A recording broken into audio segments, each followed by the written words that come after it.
وَإِذَا طَلَّقْتُمُ النِّسَاءَ فَبَلَغْنَ أَجَلَهُنَّ فَلَا تَعْضُلُوهُنَّ أَن يَنكِحْنَ أَزْوَاجَهُنَّ إِذَا تَرَاضَوْا بَيْنَهُم بِالْمَعْرُوفِ، اور جب تم اپنی عورتوں کو طلاق دے دو پھر وہ اپنی عدت پوری کر لیں تو مت آڑے آؤ اس میں کہ وہ عورتیں پھر نکاح کر لیں اپنے سابق ازواج سے، اذا تراضوا بینہم بالمعروف، جبکہ وہ آپس میں رضامند ہو جائیں بھلے طریقے پر۔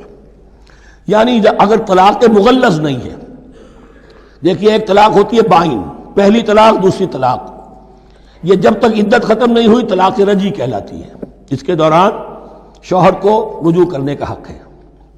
عدت پوری ہو گئی اب یہ بائن ہو گئی، اب شوہر اور بیوی کا جو رشتہ ہے ٹوٹ گیا۔ اب اگر نکاح ہوگا تو دوبارہ ہوگا، اس میں عورت کی مرضی کو دخل ہے۔ عدت کے اندر عورت کی مرضی کو دخل نہیں ہے، لیکن عدت کے بعد اب عورت کو اختیار ہے، اب تو نکاح ثانی ہوگا سوائے طلاق مغلظ کے۔ تیسری طلاق اگر ہو گئی ہے تو پھر جب تک اس کا نکاح کسی اور سے نہ ہو جائے وہ بھی طلاق دے دے تو ان کے درمیان نکاح نہیں ہو سکتا۔ گویا کہ یہ دو طلاقوں کے بعد اگر پھر یہ لوگ جبکہ طلاق بائن ہو چکی ہو وہی عورت وہی مرد پھر نکاح کرنا چاہیں تو اب تم آڑے مت آؤ۔ ہوتا کیا ہے، عورت کے بھائی ہیں، اب انہیں غصہ چڑھا ہوا، اس بدماش نے یہ کچھ کیا تھا، اس نے تمہیں ایسے ایسے ستایا تھا، اس نے یہ کیا تھا، اب تمہیں ہم شادی نہیں کرنے دیں گے اس کے ساتھ۔ نہیں، یہ کام تمہارا نہیں ہے۔ اگر وہ اذا تراضوا بینہم، اگر وہ باہم راضی ہو جائیں تو تم اب ان کے آڑے مت آؤ بالمعروف۔ ذالک یوعظ بہ من کان منکم یؤمن باللہ والیوم الآخر، یہ وہ چیزیں ہیں جن کی نصیحت کی جا رہی ہے تم میں سے ان کو جو واقعتاً ایمان رکھتے ہو اللہ پر اور یوم آخر پر۔ ان کے اندر ایمان ہی نہیں ہے، ان کے لیے یہ سارا جو ہے بھینس کے آگے بین بجائے جاؤ کیا حاصل ہے، وہ تو پھر اس کو کوئی فائدہ نہیں پہنچے گا۔ ذالک یوعظ بہ من کان منکم یؤمن باللہ والیوم الآخر ذالکم ازکی لکم واطہر، یہ طریقے جو ہیں تمہارے لیے زیادہ پاک ہیں، زیادہ عمدہ ہیں۔ واللہ یعلم وانتم لا تعلمون، اللہ جانتا ہے تم نہیں جانتے۔ اپنی عقل کو مقدم نہ رکھو، یہ اللہ کا علم ہے، اسی نے عورت کو بنایا اسی نے مرد کو بنایا، اسے مرد بھی عزیز ہے عورت بھی عزیز ہے۔ الخلق عیال اللہ، حضور نے فرمایا تمام مخلوق اللہ کے کنبے کے مانند ہے۔ اللہ کو تو اپنا ہر انسان مرد ہو یا عورت ہو محبوب ہے، پسندیدہ ہے، اس کی تخلیق ہے، اس کا شاہکار ہے، لیکن یہ کہ وہ جانتا ہے کہ عورت کے کیا حقوق ہونے چاہیے، مرد کے کیا ہونے چاہیے۔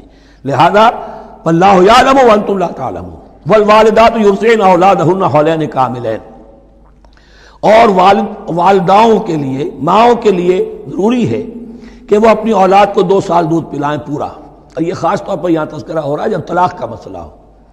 اب طلاق ہو گئی، شوہر تو علیحدہ ہو گیا، شوہر کہتا ہے بھائی میرا بچہ تو میرا ہے، قانوناً تو اولاد شوہر کی ہوتی ہے، لیکن تم اسے دودھ پلاؤ، تو 2 سال تک وہ عورت انکار نہیں کر سکتی، دودھ پلائے گی۔ لمن اراد ان یتم الرضاعہ، جو شخص چاہے کہ یہ رضاعت پوری کروائے اپنی سابقہ مطلقہ بیوی سے۔ وعلی المولود لہ رزقہن وکسوتہن بالمعروف، لیکن اس عرصے کے لیے جس کی وہ اولاد ہے یعنی شوہر جو سابق ہے اس کے ذمے ہے اس کا رزق اور اس کا لباس، جسے ہم نان نفقہ کہتے ہیں۔ 2 سال اگر اس نے دودھ پلانا ہے اس ماں نے، مطلقہ ماں نے اپنے طلاق دینے والے شوہر کے بیٹے کو یا بیٹی کو، تو اب اس عرصے کے دوران اس کا نان نفقہ اس کے ذمے ہے، باپ کے ذمے ہے، بالمعروف، بڑے طریقے سے۔ یعنی یہ کہ ایسا نہ ہو کہ ہو تو کروڑ پتی لیکن اب وہ اس کو بیوی کو مطلقہ کو وہ دینا چاہے نان نفقہ اپنی خادماؤں کی طرح کا، نہیں، وہ ہونا چاہیے معروف طریقے پر۔ لا تکلف نفس الا وسعها، کسی پر ذمہ داری نہیں ڈالی جاتی مگر اس کی وسعت کے مطابق۔ لا تضار والدۃ بولدہا، نہ تو تکلیف پہنچائی جائے والدہ کو اپنے بچے کی وجہ سے، ولا مولود لہ بولدہ، نہ جس کا وہ اولاد ہے، جس کا وہ بیٹا یا بیٹی ہے یعنی باپ، نہ اس کو تکلیف پہنچائی جائے۔ کوئی لا ضرر ولا ضرار، حضور کی حدیث ہے، دونوں کے ساتھ منصفانہ سلوک کیا جائے۔ وعلی الوارث مثل ذلک، اب فرض کیجئے وہ شخص جو تھا طلاق دینے والا وہ تو مر گیا، تو وارث کے ذمے، اس کا جو وارث ہے اس کے ذمے نان نفقہ رہے گا، اس کے اپنے مرحوم والد کی اگر اولاد اس کی کسی مطلقہ بیوی کے پاس ہے 2 سال تک دودھ پلانے کے لیے۔ فَإِنْ أَرَادَا فِصَالًا، اب یہ بھی ہو سکتا ہے کہ وہ دونوں جو ہے کہے کہ سب میں تو دودھ نہیں پلاتی، یا یہ کہ وہ شوہر چاہے ان تراض منہما، دونوں راضی ہو جائیں کہ میں دودھ نہیں پلواتی، آپ دودھ چھڑوا دیجئے، وتشاور، آپس میں رضامندی اور مشورے سے، فلا جناح علیہما، اس میں بھی کوئی حرج نہیں۔ اگر دودھ چھڑوانا چاہیں، وہ کسی اور سے دودھ پلوانا چاہتے ہیں، کوئی دایا رکھ لی ہے اس سے دودھ پلوانا چاہتا ہے، ٹھیک ہے، لیکن ہونا چاہیے جبر نہ ہو، ماں پر جبر نہ ہو۔ ان تراض منہما، دونوں کی رضامندی سے، وتشاور، اور مشورے سے، فلا جناح علیہما، تو پھر ان دونوں پر کوئی حرج نہیں ہے۔ وَإِنْ أَرَدْتُمْ أَن تَسْتَرْضِعُوا أَوْلَادَكُمْ فَلَا جُنَاحَ عَلَيْكُمْ، اگر تم چاہو کسی اور سے اب دودھ پلوانا، رضاعت کروانا، تو اس میں بھی کوئی حرج نہیں۔ فَلَا جُنَاحَ عَلَيْكُمْ إِذَا سَلَّمْتُمْ مَا آتَيْتُمْ بِالْمَعْرُوفِ، جبکہ ان کی ماں، اس کی ماں کو تم دے چکو جو کچھ کہ تم نے طے کیا تھا معروف اور بھلے طریقے پر۔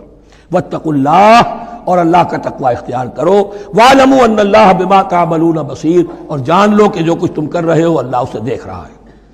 والذین یتوفون منکم ویذرون ازواجا، اور وہ کہ جو تم میں سے وفات پا جائیں اور وہ چھوڑ جائیں بیویاں، یتربصن بانفسہن، اب یہ عدت جو تھی، ایک تھی طلاق کی عدت، وہ 3 ماہواریاں آ جانا، 3 مہینے اندازن، اور ایک ہے جو فوت ہو گیا، اور بیوہ کی عدت کیا ہے۔ والذین یتوفون، جو تم میں سے وفات دے دیے جائیں، منکم، تم میں سے، ویذرون ازواجا، پیچھے بیویاں چھوڑ گئے ہوں، یتربصن بانفسہن 4 اشہر وعشرا، وہ روکے رکھیں اپنے نفسوں کو 4 مہینے اور 10 دن، 4 مہینے 10 دن تک ایک جو بیوہ عورت ہے وہ کوئی اور نکاح نہیں کر سکتی، 4 مہینے 10 دن۔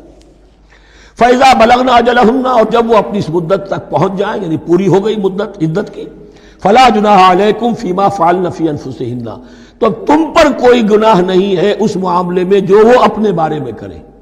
اب وہ آزاد ہے، نکاح کر سکتی ہے۔ اب تم روکنا چاہو، ہماری ناک کٹ جائے گی، یہ بیوہ بیٹھ نہیں سکی، اس سے رہا نہیں گیا، نہیں، غلط بات، تمہارا کوئی اختیار نہیں۔ لا جناح علیکم فیما فعلن فی انفسہن بالمعروف، کریں نیک طریقے سے، بھلے طریقے سے، شریعت کے مطابق، قواعد شریعت کے مطابق، تو تمہارا اختیار نہیں ہے کہ روکو۔ واللہ بما تعملون خبیر، اور جو کچھ تم کر رہے ہو اللہ اسے